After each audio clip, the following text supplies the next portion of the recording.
Romanos capítulo 6, versículos 11 al 14.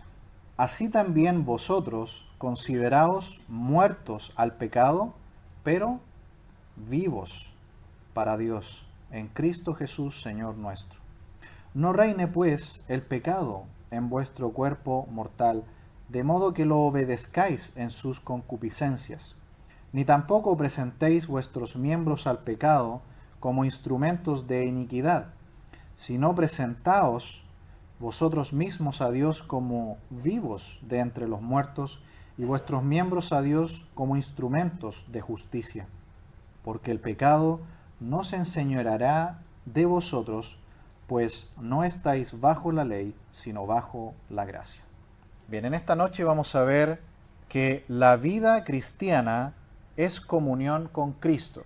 En los versículos anteriores, recuerda que vimos que debemos en primer lugar identificarnos con la muerte y con la resurrección de Jesús para poder tener una vida nueva, que así como Él murió y Él resucitó, eso simboliza nuestra muerte también y ahora nuestra vida nueva.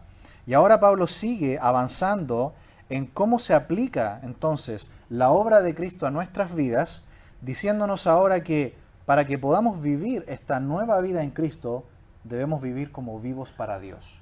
Y esto es comunión con Cristo. La vida cristiana es comunión con Cristo. Hasta aquí hemos visto también en el libro de Romanos que la justicia que se debía aplicar a nosotros era la muerte por causa de nuestros pecados. Pero Dios en su gran amor nos aplicó otra justicia, la justicia de Cristo. Dios en la cruz desató toda su ira sobre su Hijo, porque Él allí llevó el pecado de todos nosotros. Y ahora todo aquel que crea en Jesús, que llevó la culpa de nuestros pecados, puede ahora recibir la vida eterna. Esa es la forma en que Dios perdona al ser humano pecador. No hay otra manera. Nosotros siempre quizás nos hacemos la pregunta de por qué tuvo que venir a morir Jesús. ¿Por qué simplemente el Padre simplemente no dijo todo aquel que cree en mí será salvo? La razón es que Dios es un Dios santo y la culpa del pecado alguien debía llevarla. Alguien debía ser castigado para satisfacer la demanda de la ira de Dios, para satisfacer la santidad de Dios. Y como no había nadie lo suficientemente santo y perfecto para poder ser sacrificado, el mismo Dios tuvo que tomar forma humana y venir a morir por nosotros. Por esa razón es que el Hijo de Dios, la segunda persona de la Trinidad, tuvo que venir a este mundo y morir en nuestro lugar. Eso es lo que hemos visto por lo menos hasta el capítulo 5 de Romanos, que el hombre es pecador, que Dios en su justicia debe castigar al ser humano, pero que Dios en su gracia ha provisto a Cristo para poder perdonarnos. El capítulo 4 nos habló de que la fe es el medio para poder recibir la salvación y nos dio los ejemplos de Abraham y de David. Y llegando al capítulo 5 se nos dice que esta es una salvación segura y que no se pierde. Porque no depende de nosotros, depende de Dios que la da. Es un regalo de Dios. Usted puede ganar su salvación por sus obras, porque todas nuestras obras son como trapo de inmundicia delante de Él. La única forma de ganarla es por medio de la gracia. Y si usted cree en Cristo, entonces los méritos de Jesús que Él logra en la cruz se aplican a usted y por eso es que usted puede ser salvo en el día de hoy. Pablo en el capítulo 6 va a cambiar de tema. Va a empezar a hablar ahora ya no más de la salvación, de la justificación, de la seguridad de salvación.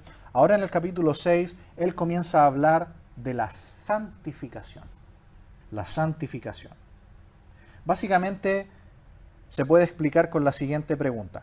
¿Cómo sabemos que la justicia de Dios se aplicó a nuestra vida en salvación? Por medio de la santificación. Si alguien cambió su vida, si alguien ya no es nunca más el que era antes y a una nueva persona, y ahora es distinto, tiene una transformación en su vida, es muy probable que esa persona sea una verdadera hija de Dios. Porque la verdadera demostración de que una persona ha sido perdonada, salvada, es la santificación, un cambio de actitud hacia el pecado. Nosotros en el día de hoy somos como un vaso de agua limpia, pura, pero con un fondo de barro. ¿Y qué pasa si el vaso lo movemos? El agua se ensucia, ¿cierto? Se enturbia. Pero luego se queda quieto el vaso y luego ese barro nuevamente baja hasta el fondo. Yo diría que esa es una ilustración de lo que es la vida cristiana. Nunca vamos a lograr una santidad perfecta. Siempre vamos a estar luchando con el pecado. Pero ese fondo de barro siempre tiene que ir al fondo. Siempre vamos al Señor en arrepentimiento, en confesión de pecado. Y si volvemos a pecar, nuevamente vamos al Señor en confesión de pecado. Esta lucha con el pecado es una de las cosas que más pueden hacer que nosotros tengamos una vida cristiana de derrota, de desánimo, de sentirnos como culpables e hipócritas. Porque luchamos y luchamos con el pecado y sentimos que no logramos vencerlo. Y es una de las cosas que nos paraliza o que nos quita el gozo. Pero en este pasaje vamos a ver que vida cristiana es comunión con Cristo. Estar en comunión con Cristo. Esta lucha con el pecado siempre va a estar. Derrotas con el pecado siempre va a haber. Pero tenemos que volver en nuestra comunión con Cristo. Así que antes de llegar a este pasaje, tenemos que estar creyendo y sabiendo las verdades que hemos visto hasta aquí en estos 5 primeros capítulos de Romanos. En primer lugar, hemos sido salvos por fe, sin obras, y la salvación no se pierde. Ahora la vida nueva, la vida en Cristo, también es por fe. Algunos piensan que se santifican por obras. Eso no es así. Algunos piensan, mientras más hago, más santo soy. No es así. La vida cristiana es una vida también de fe. No fuimos salvos por obras y tampoco nos santificamos por obras. La santificación es el producto de una comunión diaria con Cristo por medio de la oración y de la lectura de la palabra de Dios, identificándonos con su muerte y con su resurrección. Su muerte simboliza también nuestra vida antigua, nuestro viejo yo. Allá quedó crucificado en la cruz de Cristo. Y ahora la resurrección de Cristo representa nuestra nueva vida en Cristo. Una nueva vida totalmente distinta a lo que éramos antes. Algunos problemas que se presentan al entender esta verdad es lo que habíamos dicho la semana pasada. Podemos pensar que una vida perfecta de santidad es posible. Creer esto es realmente una esperanza falsa. Es una meta que no podemos lograr. Realmente todos los días estamos luchando con el pecado y siempre estamos perdiendo. Caemos constantemente. Los fariseos en el tiempo de Jesús eran personas que creían que sí se podía vivir una vida perfecta de santidad. Y apuntaban con el dedo a cualquiera que no viviera como vivían ellos. Este es uno de los problemas que podemos caer en nuestra vida cristiana. Pensar que se puede vivir una vida perfecta de santidad. No es así. Tenemos que creer que siempre vamos a estar con esta lucha con nuestro pecado. Así que un primer extremo en el que podemos caer es en el orgullo, en volvernos fariseos, decir, no, una vida perfecta se puede, y yo la estoy llevando. ¿Qué dice el apóstol Juan en su primera epístola? El que dice que no tiene pecado, le hace a él mentiroso, y su palabra no está en nosotros. Siempre vamos a estar luchando con el pecado. Otro extremo en el que podemos caer, si pensamos que una vida de santidad perfecta es posible, es que vamos a caer en la desesperación. Vamos a caer en la desesperación.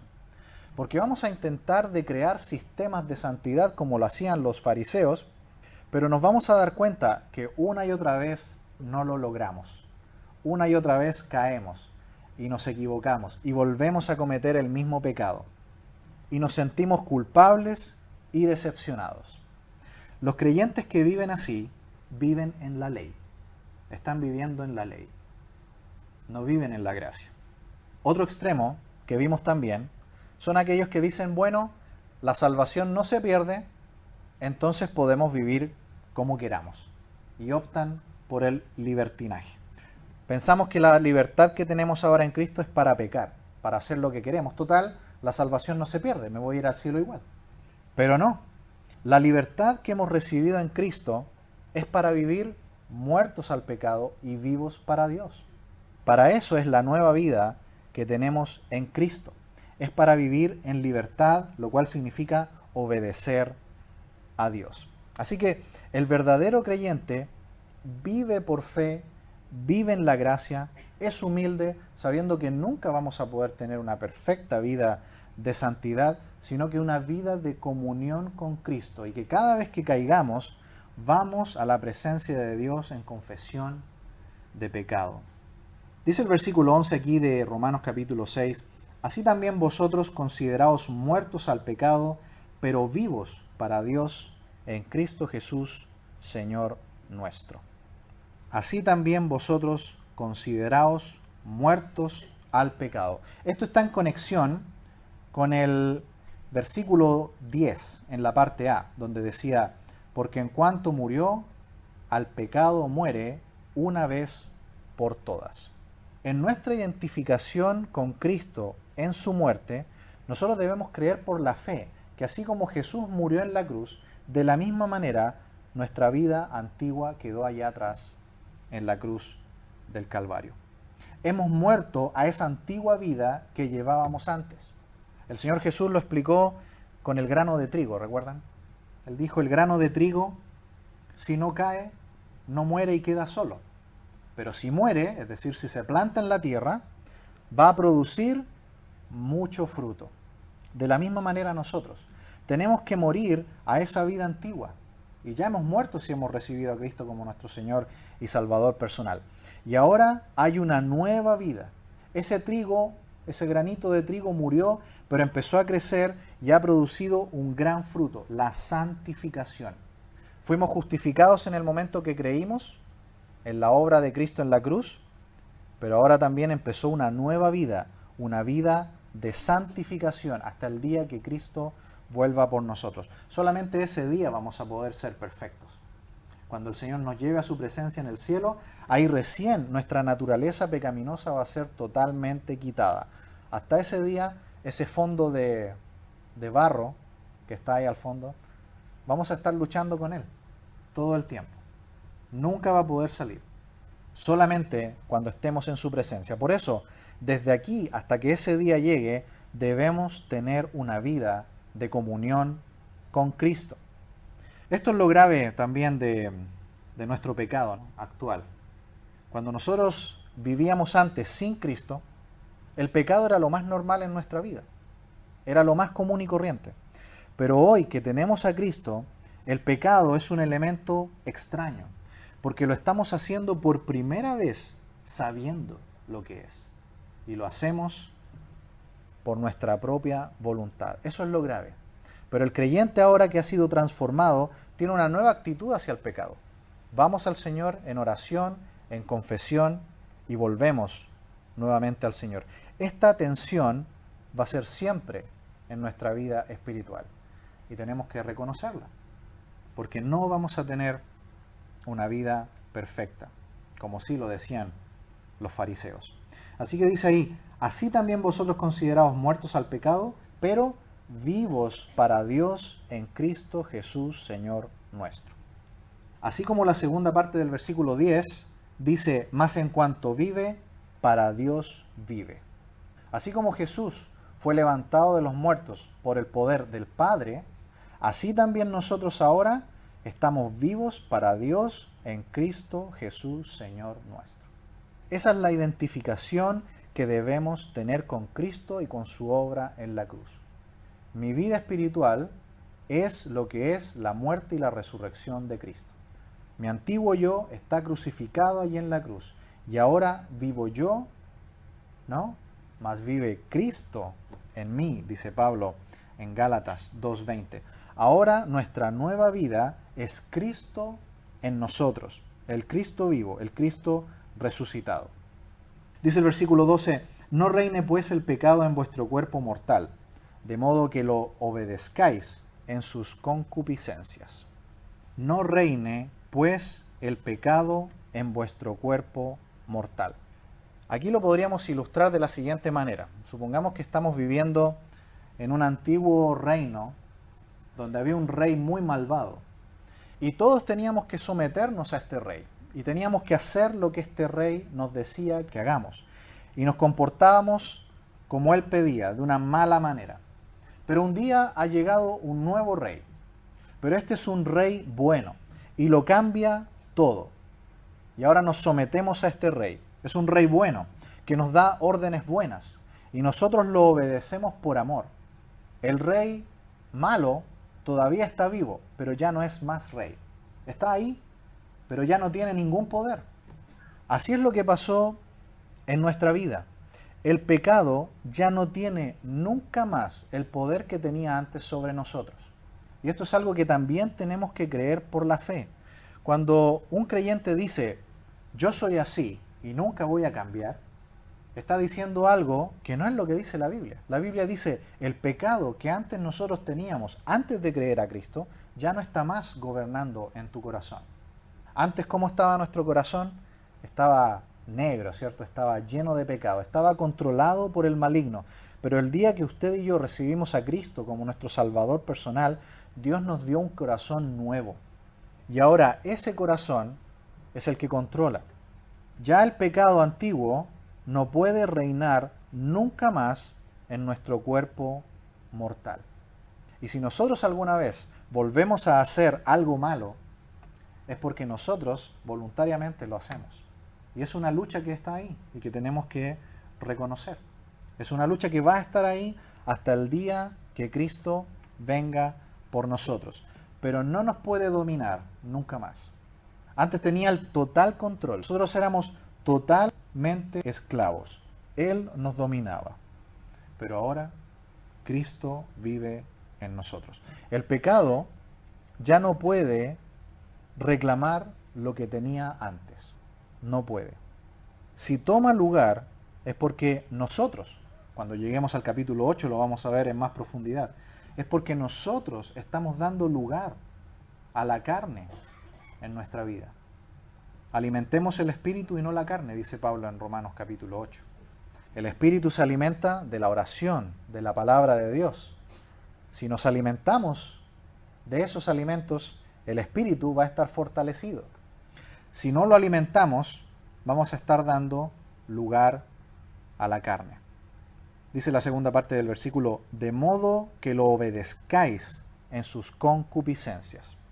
Ese es el cuadro. Antes éramos siervos del pecado, éramos esclavos del pecado. Nuestro rey era el pecado y no podíamos hacer otra cosa.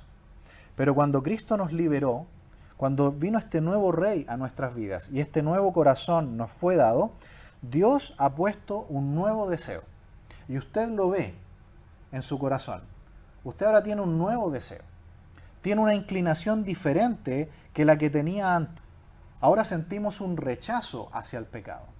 Cuando estamos en plena comunión con nuestro Señor, cuando estamos en adoración, meditando en su palabra, usted siente ese rechazo por el pecado. No es como antes, ¿no? Antes, cuando no teníamos a Cristo, eso no lo percibíamos por ninguna parte. El pecado era nuestra vida, era nuestra manera de ser. Ahora no.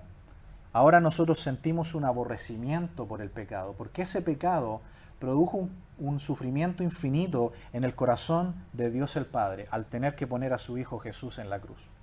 Y un sufrimiento infinito al Espíritu Santo de Dios, que es el que les une a ellos en amor.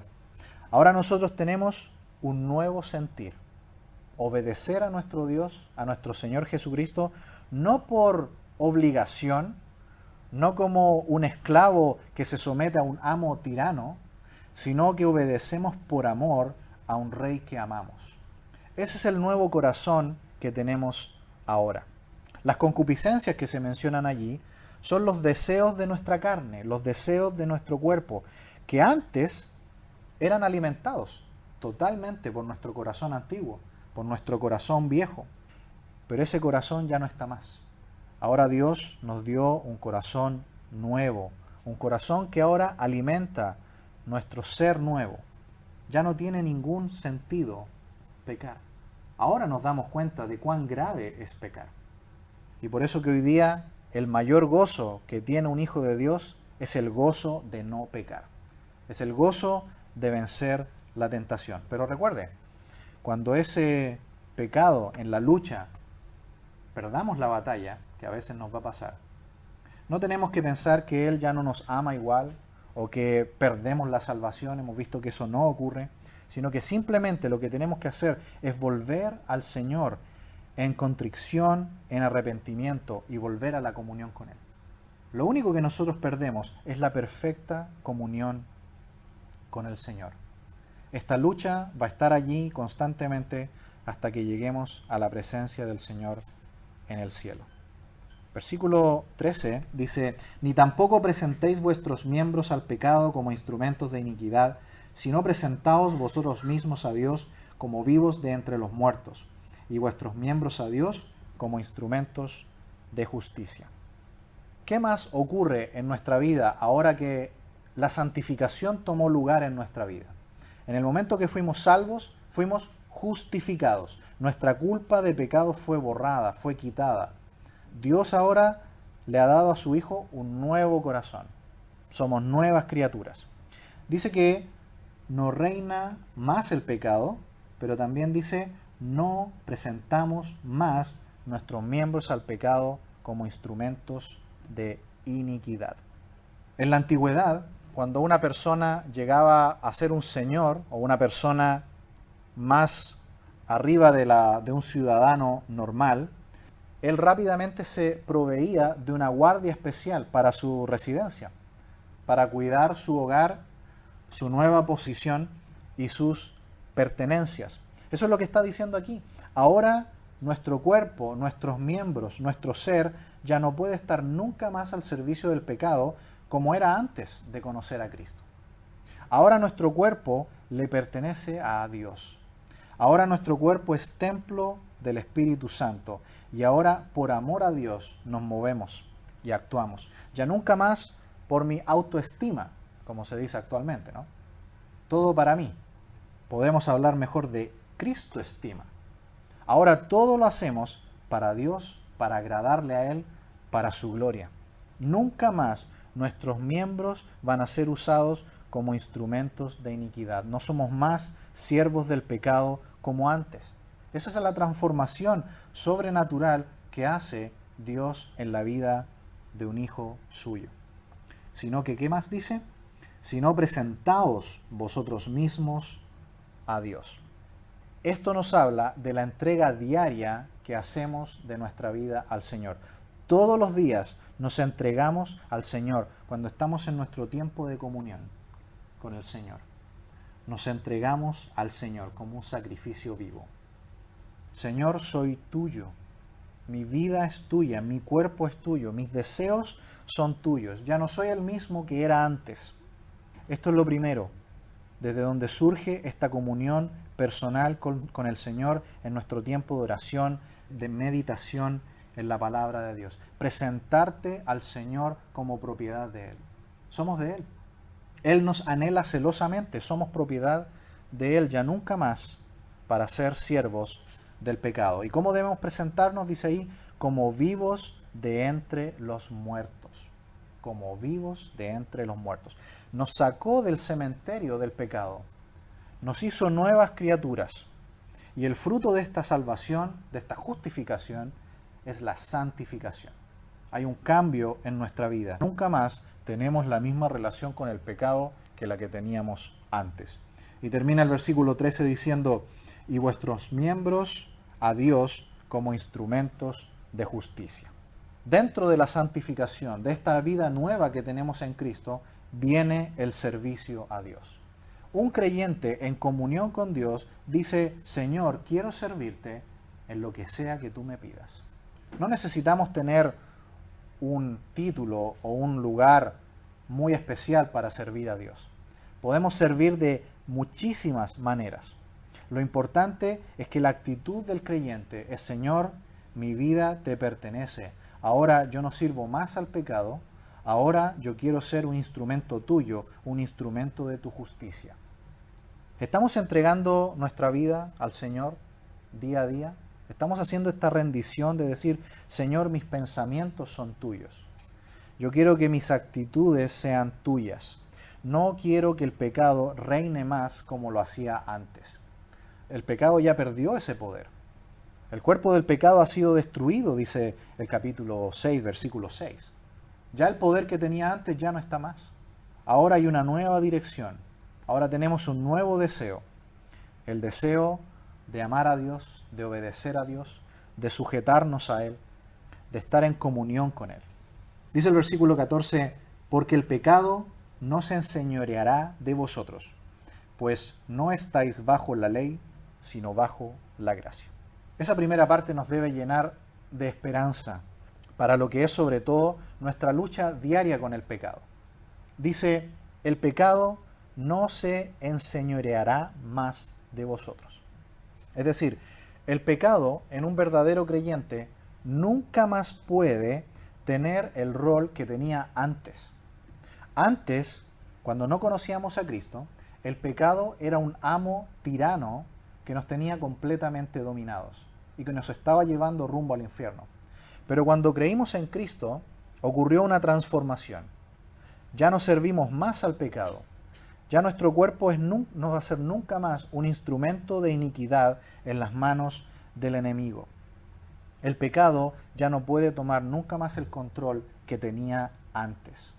Antes de creer en Jesús, el pecado hizo lo que quiso con nosotros, pero ahora ya no puede.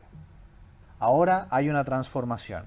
Y si estamos en comunión con Cristo y en guardia ante la constante lucha espiritual que tenemos con la carne, con los deseos de los ojos, con la vanagloria de la vida, vamos a poder vivir la vida cristiana que el Señor desea. Es una vida en comunión con Él. Pues no estáis bajo la ley, sino bajo la gracia. ¿Por qué dice esto? En primer lugar, dice ahí, porque no estáis bajo la ley. No estamos más bajo la ley, aunque eso no significa que la ley, los mandamientos de Dios, no sigan siendo válidos para nuestra vida. Lo que está diciendo es que ¿cuál es el propósito de la ley o cuál era el trabajo que tiene la ley sobre la vida de los seres humanos? El capítulo 3, versículo 20. Vamos a ir por favor en un momento. Capítulo 3, versículo 20. Ya que por las obras de la ley ningún ser humano será justificado delante de él, porque por medio de la ley es el conocimiento del pecado.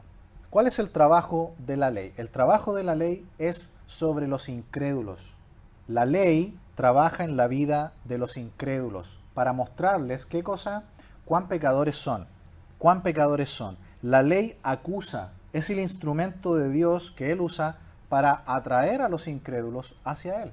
Si el incrédulo religioso, por ejemplo, trata de cumplir la ley, se da cuenta que no puede y que fracasa constantemente. ¿Por qué? Porque es pecador.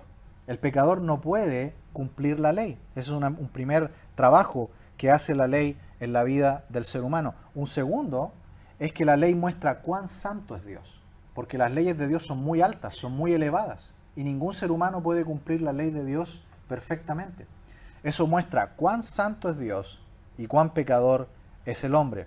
Por lo tanto, ahora que nosotros tenemos a Cristo como nuestro Salvador y Señor, ya no estamos más bajo la ley, porque la ley ya cumplió el trabajo que quería hacer en nuestras vidas. La ley ya mostró en nuestros corazones que éramos incapaces de guardarla perfectamente. La ley demostró cuán esclavos del pecado éramos y nos hizo correr hacia Cristo, porque nos dimos cuenta que la única manera de ser salvos no era tratando de ser buenos o de cumplir la ley perfectamente, porque no se puede. En cambio de eso, la única forma de ser salvos es por gracia. Es que Dios haga algo por nosotros en nuestra condición caída, perdida, es que Dios haga algo para salvarnos. ¿Y qué hizo Él? Castigó a su Hijo, llevó a la muerte a su Hijo en la cruz, para que nosotros no tuviéramos que haber recibido esa muerte. Así que nosotros no estamos bajo la ley, aunque la ley es válida, los mandamientos siguen siendo válidos, pero la ley no está sobre nosotros aprisionándonos. No necesitamos eso. Tenemos algo mayor, que es lo que termina diciendo aquí el versículo 14. Sino bajo la gracia. ¿Qué es esta obra maravillosa de la cruz de Cristo en la vida de los creyentes? De vivir en la gracia. En primer lugar, la gracia lo que hizo es levantó la maldición que estaba sobre nosotros, el pecado que estaba sobre nosotros. la culpa que nosotros teníamos, que nos estaba llevando al infierno. Este poder tirano del pecado que estaba sobre nuestra vida fue removido. Hoy nosotros, como hijos de Dios, por primera vez tenemos conciencia y podemos decir, por amor a ti, Señor, porque soy tu hijo, puedo decir no al pecado y no hacerlo. Antes no era así. Antes ni pensábamos de esa manera.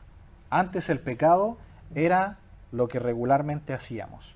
Pero si caemos en esa lucha, vamos al Señor en arrepentimiento y en confesión de pecado. Esa es la verdadera lucha constante de la vida cristiana. Comunión con Cristo.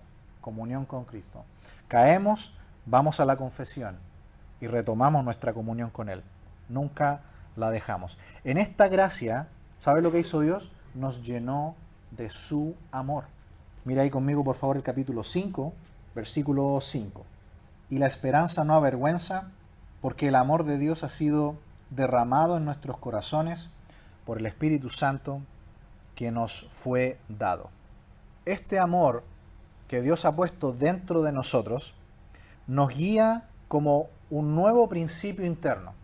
Tenemos ahora una especie de brújula, un faro de Dios que nos guía hacia lo que agrada a Dios. E incluso sin conocer perfectamente todo lo que dice la Biblia, podemos ser guiados por este nuevo principio que es el amor. Mire conmigo si avanza un poquito al capítulo 13. Capítulo 13, versículo 9. 13, 9. Porque no adulterarás, no matarás, no hurtarás, no dirás falso testimonio, no codiciarás. Y cualquier otro mandamiento en esta sentencia se resume: amarás a tu prójimo como a ti mismo. El amor no hace mal al prójimo, así que el cumplimiento de la ley es el amor. Y esto conociendo el tiempo, que es ya hora de levantarnos del sueño, porque ahora está más cerca de nosotros nuestra salvación que cuando creímos. La noche está avanzada y se acerca el día. Desechemos, pues, las obras de las tinieblas y vistámonos las armas de la luz. Hasta ahí la lectura. Este principio nuevo por el cual ahora andamos, ahora que estamos en la gracia, es el amor. Y el amor tiene esta cualidad maravillosa de guiarnos siempre a lo correcto, aun sin conocer toda la Biblia perfectamente.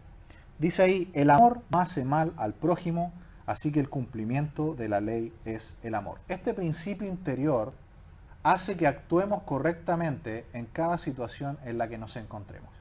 El creyente ahora, que ha sido transformado, que ha sido justificado, que ahora está siendo santificado, tiene un nuevo principio interior por el que se mueve, que es el amor. Y siempre que va a hacer algo, se pregunta, Señor, ¿esto que voy a hacer ahora es una demostración de amor a ti? ¿Es una demostración de amor hacia mi prójimo? Y con este simple principio nosotros podemos saber cómo actuar bien en cada circunstancia. Antes en la ley no. El religioso, cuando tenía que hacer algo, ¿qué hacía? Sacaba un listado de 613 mandamientos, los empezaba a investigar cada uno y decía, a ver, ¿cómo tengo que actuar acá? Y buscaba y buscaba y buscaba. Así es el religioso, el que vive bajo la ley. Pero nosotros ahora que estamos en Cristo, en la gracia, tenemos un principio conductor que es el amor. El amor de Dios en nosotros. Y lo que tenemos que hacer simplemente cada vez que tenemos que hacer algo es preguntarnos, ¿esto es de tu amor, Señor? ¿Esto que voy a hacer es una decisión donde estoy demostrando que amo a mi hermano? ¿Estoy haciendo algo que estoy demostrando que amo a esta persona como tú lo amas? ¿Estoy demostrando amor a ti, Señor, en esto que voy a hacer? ¿Se fija que ese principio que filtra la vida ahora del creyente lo llena todo? Esa es la vida del creyente ahora. Es una vida de amar a Dios. Es una vida de comunión con Él. Es una vida donde ya nunca más somos el que éramos antes. Ahora el amor al Señor lo filtra todo. Y ahora nuestra vida ya no puede ser gobernada nunca más por ese amo tirano que antes vivía en nosotros. Ya nunca más vamos a presentar nuestros miembros al pecado porque nos vamos a preguntar, ¿esto es de tu amor, Señor? ¿Estoy amándote al hacer esto? Al hacer esto con mi vida o con mi cuerpo, ¿estoy amando a esta persona o a mi hermano? El amor al Señor el amor que ahora está dentro de nosotros y que Él puso en nuestra vida es lo que ahora guía la vida del creyente. Porque la vida cristiana es comunión con Cristo. Comunión con Cristo. Vamos a luchar siempre con ese fondo de barro ahí en nuestro vaso. Siempre va a estar ahí hasta que el Señor venga por nosotros. Ahí seremos totalmente limpios. Va a ser removido aquello. Pero hasta ese día y hasta la eternidad también, nuestra vida tiene que ser de comunión con Él. De que todo lo que hagamos surja de su gracia, surja del amor que Él ha puesto en nosotros, identificados con su muerte y con su resurrección. Y así vamos a poder vivir la vida cristiana. Vamos a orar.